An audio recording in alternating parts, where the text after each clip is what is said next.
ਸੇਵਾਦਾਰਾਂ ਦੇ ਨਾਲ ਗੱਲਬਾਤ ਆਪਣੀ ਚੱਲ ਰਹੀ ਹੈ। ਇਸ ਟਾਈਮ ਗੰਨੇ ਦੀ ਰਸ ਦੀ ਸੇਵਾ ਹੋ ਰਹੀ ਆ। ਇੰਜੀਨੀਅਰਿੰਗ ਦਾ ਜੁਗਾੜ ਦਾ ਜਿਹੜਾ ਇੱਥੇ ਇਹਨਾਂ ਨੇ ਪੂਰਾ ਕਮਾਲ ਜਿਹੜਾ ਉਹ ਕੀਤਾ ਹੋਇਆ। ਆਓ ਪਹਿਲਾਂ ਸੇਵਾਦਾਰਾਂ ਦੇ ਨਾਲ ਗੱਲਬਾਤ ਕਰਦੇ ਹਾਂ। ਵਾਹਿਗੁਰੂ ਜੀ ਕਾ ਖਾਲਸਾ ਵਾਹਿਗੁਰੂ ਜੀ ਕਾ ਖਾਲਸਾ ਵਾਹਿਗੁਰੂ ਜੀ ਕੀ ਫਤਿਹ ਜੀ। ਸਾਰੀ ਸਾਧ ਸੰਗਤ ਨੂੰ ਵਿਸਾਖੀ ਦੀਆਂ ਬਹੁਤ ਬਹੁਤ ਮੁਬਾਰਕਾਂ ਜੀ। ਸੋ ਇਹ ਜਿਹੜੇ ਸੇਵਾਦਾਰ ਆ, ਇਹ ਤੁਸੀਂ ਕਿਹੜਾ ਗਰੁੱਪ ਆ ਜਾਂ ਸਾਰੀ ਆਮ ਸੰਗਤ ਦੇ ਵੱਲੋਂ ਆ? ਇਹ ਗਰੁੱਪ ਸਾਂਝਾ ਹੀ ਹੈ ਜੀ। ਸਾਰੀ ਸੰਗਤ ਦਾ ਲੋਡ ਹੈ ਜੀ। ਸਟਾਕਟਨ ਸਾਰੇ ਰਲ ਮਿਲ ਕੇ ਸਾਰੇ ਸੇਵਾ ਕਰਦੇ ਜੀ। ਕੋਈ ਇੱਕ ਗਰੁੱਪ ਨਹੀਂ ਗਾ, ਪਰ ਜਿਹੜਾ ਵੀ ਸੇਵਾਦਾਰ ਆ ਕੇ ਵਿੱਚ ਲੱਗ ਗਿਆ ਜੀ, ਉਹ ਸੇਵਾਦਾਰ ਹੀ ਆ ਜੀ। ਮੈਂ ਦੇਖਦਾ ਵੀ ਇਹ ਤੁਹਾਡਾ ਵੇਲਣਾ ਹੋਰ ਵੀ ਕਈ ਗੁਰੂ ਘਰਾਂ ਦੇ ਵਿੱਚ ਨਾਲ ਦੇ ਨਾਲ ਜਾਂਦਾ ਹੈ। ਤੁਸੀਂ ਸਾਰੇ ਥਾਂ ਹੀ ਪਹੁੰਚਦੇ ਆ? ਹਾਂਜੀ, ਹੁਣ ਸ਼ੁਰੂਆਤ ਕੀਤੀ ਹੈ ਜੀ। ਹਰੇਕ ਹੀ ਜਦ ਤੋਂ ਹੀ ਗੰਨੇ ਹੈਗੇ ਆ ਨਾ ਜੀ, ਦਸੰਬਰ ਤੋਂ ਲੈ ਕੇ ਜਨਵਰੀ ਦੇ ਵਿੱਚ ਜਿਹੜਾ ਵੀ ਨਗਰ ਕੀਰਤਨ ਆਉਂਦਾ ਹੈ ਅਪ੍ਰੈਲ ਤਾਈਂ, ਉੱਥੇ ਜਾਣ ਦੀ ਕੋਸ਼ਿਸ਼ ਕਰਾਂਗੇ ਜੀ। ਸੋ ਇਹ ਸਾਰੇ ਗੰਨੇ ਆਪ ਉਗਾਏ ਨੇ? ਸਾਰੇ ਗੰਨੇ ਜੀ, ਜ਼ਮੀਨ ਕਿਸੇ ਦੀ ਆ, ਗੰਨੇ ਕਿਸੇ ਨੇ ਲਾਏ ਆ, ਕੱਢਦਾ ਕੋਈ ਆ ਜੀ। ਸਾਰੇ ਰਲ ਮਿਲ ਕੇ ਸੇਵਾ ਕਰਦੇ ਜੀ।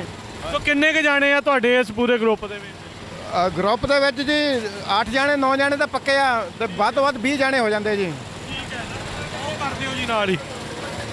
ਦੇਖੋ ਜੀ, ਇਹ ਜ਼ਰੂਰੀ ਕਰਨਾ ਆ ਵੀ ਨਾਲ ਦੇ ਨਾਲ ਕਰਨਾ ਪੈਂਦਾ। ਜਿਹੜਾ ਕੁਛ ਵਿੱਚ ਫਸਦਾ ਆ ਉਸ ਨੂੰ ਕੱਢ ਦੇਣਾ। ਦੇਖੋ ਉਹਨਾਂ ਨੇ ਲਾਈ ਆ, ਇਧਰੋਂ ਜਾਂਦਾ ਆ, ਤੇ ਉੱਥੇ ਬਹੁਤ ਹੀ ਸ਼ਾਨਦਾਰ ਤਰੀਕੇ ਦੇ ਨਾਲ ਉਹਨਾਂ ਨੇ ਬਣਾਇਆ ਆ। ਸੈਲਫ ਸਰਵਿਸ ਕੀਤੀ ਹੋਈ ਆ, ਪੂਰਾ ਜੁਗਾੜ ਲਾਇਆ, ਉੱਚਾ ਕਰਕੇ ਪਤੀਲਾ ਰੱਖਿਆ, ਅੱਗੇ ਪਾਈਪਾਂ ਲਾ ਕੇ ਨਾਲ ਦੇ ਨਾਲ ਟੂਟੀਆਂ ਲਾਈਆਂ। ਜਿਹਨੂੰ ਜਿੰਨਾ ਚਾਹੀਦਾ ਉਹ ਕੱਢ ਲਵੇ। ਫਿਰ ਬੰਦਾ ਇਹ ਨਹੀਂ ਕਹਿੰਦਾ ਵੀ ਮੈਨੂੰ ਵੱਧ ਪਾਇਆ ਕਿ ਘੱਟ ਪਾਇਆ। ਜਿੰਨੀ ਚਾਹੀਦੀ ਆ ਉਨੀ ਜਿਹੜੇ ਉਹ ਸੇਵਾ ਉਸ ਦੇ ਵਿੱਚ ਕਰ ਜਾਂਦੇ ਆ। ਸੋ ਅਸੀਂ ਇਹਨਾਂ ਸਾਰੇ ਹੀ ਸੇਵਾਦਾਰਾਂ ਦਾ ਬਹੁਤ ਬਹੁਤ ਧੰਨਵਾਦ ਕਰਦੇ ਆ। ਬਹੁਤ ਹੀ ਵਧੀਆ ਢੰਗ ਦੇ ਨਾਲ ਜੁਗਾੜ, ਇੰਜੀਨੀਅਰਿੰਗ ਤੇ ਇਸ ਦੀ ਵਧੀਆ ਜਿਹੜੀ ਆ ਉਹ ਤਰੀਕੇ ਦੇ ਨਾਲ ਜਿਹੜਾ ਉਹ ਪੇਸ਼ ਕਰ ਰਹੇ। ਬਹੁਤ ਬਹੁਤ ਧੰਨਵਾਦ ਵੀਰ ਜੀ। ਵਾਹਿਗੁਰੂ ਜੀ ਕਾ ਖਾਲਸਾ ਵਾਹਿਗੁਰੂ ਜੀ ਕੀ ਫਤਿਹ। ਸੇਵਾਦਾਰਾਂ ਦੇ ਨਾਲ ਗੱਲਬਾਤ ਆਪਣੀ ਚੱਲ ਰਹੀ ਹੈ। ਇਸ ਟਾਈਮ ਗੰਨੇ ਦੀ ਰਸ ਦੀ ਸੇਵਾ ਹੋ ਰਹੀ ਆ। ਇੰਜੀਨੀਅਰਿੰਗ ਦਾ ਜੁਗਾੜ ਦਾ ਜਿਹੜਾ ਇੱਥੇ ਇਹਨਾਂ ਨੇ ਪੂਰਾ ਕਮਾਲ ਜਿਹੜਾ ਉਹ ਕੀਤਾ ਹੋਇਆ। ਆਓ ਪਹਿਲਾਂ ਸੇਵਾਦਾਰਾਂ ਦੇ ਨਾਲ ਗੱਲਬਾਤ ਕਰਦੇ ਹਾਂ। ਵਾਹਿਗੁਰੂ ਜੀ ਕਾ ਖਾਲਸਾ ਵਾਹਿਗੁਰੂ ਜੀ ਕਾ ਖਾਲਸਾ ਵਾਹਿਗੁਰੂ ਜੀ ਕੀ ਫਤਿਹ ਜੀ। ਸਾਰੀ ਸਾਧ ਸੰਗਤ ਨੂੰ ਵਿਸਾਖੀ ਦੀਆਂ ਬਹੁਤ ਬਹੁਤ ਮੁਬਾਰਕਾਂ ਜੀ। ਸੋ ਇਹ ਜਿਹੜੇ ਸੇਵਾਦਾਰ ਆ, ਇਹ ਤੁਸੀਂ ਕਿਹੜਾ ਗਰੁੱਪ ਆ ਜਾਂ ਸਾਰੀ ਆਮ ਸੰਗਤ ਦੇ ਵੱਲੋਂ ਆ?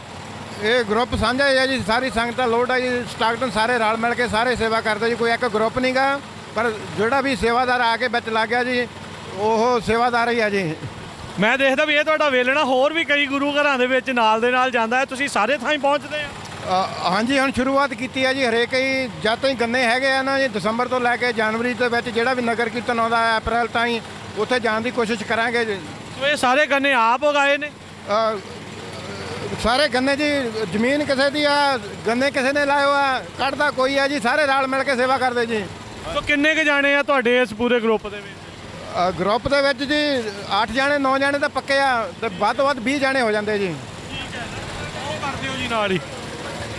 ਦੇਖੋ ਜੀ, ਇਹ ਜ਼ਰੂਰੀ ਕਰਨਾ ਆ ਵੀ ਨਾਲ ਦੇ ਨਾਲ ਕਰਨਾ ਪੈਂਦਾ। ਜਿਹੜਾ ਕੁਛ ਵਿੱਚ ਫਸਦਾ ਆ ਉਸ ਨੂੰ ਕੱਢ ਦੇਣਾ। ਦੇਖੋ ਉਹਨਾਂ ਨੇ ਲਾਈ ਆ, ਇਧਰੋਂ ਜਾਂਦਾ ਆ, ਤੇ ਉੱਥੇ ਬਹੁਤ ਹੀ ਸ਼ਾਨਦਾਰ ਤਰੀਕੇ ਦੇ ਨਾਲ ਉਹਨਾਂ ਨੇ ਬਣਾਇਆ ਆ। ਸੈਲਫ ਸਰਵਿਸ ਕੀਤੀ ਹੋਈ ਆ, ਪੂਰਾ ਜੁਗਾੜ ਲਾਇਆ, ਉੱਚਾ ਕਰਕੇ ਪਤੀਲਾ ਰੱਖਿਆ, ਅੱਗੇ ਪਾਈਪਾਂ ਲਾ ਕੇ ਨਾਲ ਦੇ ਨਾਲ ਟੂਟੀਆਂ ਲਾਈਆਂ। ਜਿਹਨੂੰ ਜਿੰਨਾ ਚਾਹੀਦਾ ਉਹ ਕੱਢ ਲਵੇ।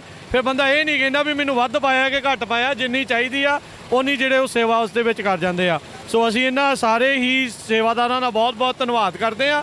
ਬਹੁਤ ਹੀ ਵਧੀਆ ਢੰਗ ਦੇ ਨਾਲ ਜੁਗਾੜ, ਇੰਜੀਨੀਅਰਿੰਗ ਤੇ ਇਸ ਦੀ ਵਧੀਆ ਜਿਹੜੀ ਆ ਉਹ ਤਰੀਕੇ ਦੇ ਨਾਲ ਜਿਹੜਾ ਉਹ ਪੇਸ਼ ਕਰ ਰਹੇ। ਬਹੁਤ ਬਹੁਤ ਧੰਨਵਾਦ ਵੀਰ ਜੀ। ਵਾਹਿਗੁਰੂ ਜੀ ਕਾ ਖਾਲਸਾ ਵਾਹਿਗੁਰੂ ਜੀ ਕੀ ਫਤਿਹ।